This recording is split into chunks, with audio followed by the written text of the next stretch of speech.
Avant Arobase, je faisais de l'accompagnement socio-professionnel en atelier chantier d'insertion. Ensuite, donc j'ai démissionné parce que j'étais démobilisée par rapport au parcours mobilisation de personnes très précaires. Ça faisait 10 ans que je faisais ça et du coup il y avait nécessité pour moi d'évoluer professionnellement. Donc j'ai fait cette formation de responsable d'entreprise de l'économie sociale et solidaire. À Arobase, ce qui a été super, c'est que j'ai pu écouter mes envies, saisir les opportunités présentes dans la rencontre des autres stagiaires. La formation était constituée de 2 groupes, responsables et entrepreneurs sociaux. Enfin, moi, j'étais dans une envie gourmande de commencer la formation, de rencontrer les gens qui étaient là. Et voilà, curieuse de savoir qui serait dans cette formation, quel projet il porterait, etc. Le mot, c'est la création d'un tiers-lieu dans l'avant-pays savoyard.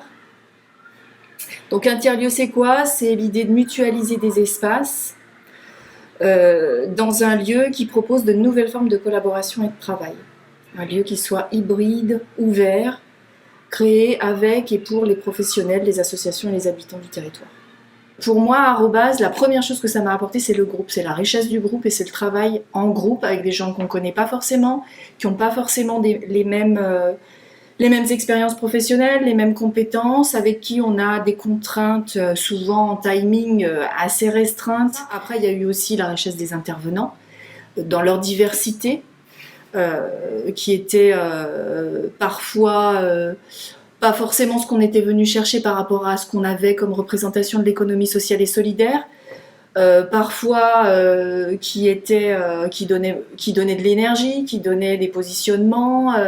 Enfin, moi, je viens d'une formation universitaire, j'ai très mal vécu mon parcours universitaire, même si voilà, hein, j'ai 2 maîtrises, machin, mais alors qu'est-ce que ça a été dur d'accoucher ça, enfin, c'était super dur quoi, en termes de rédaction, etc.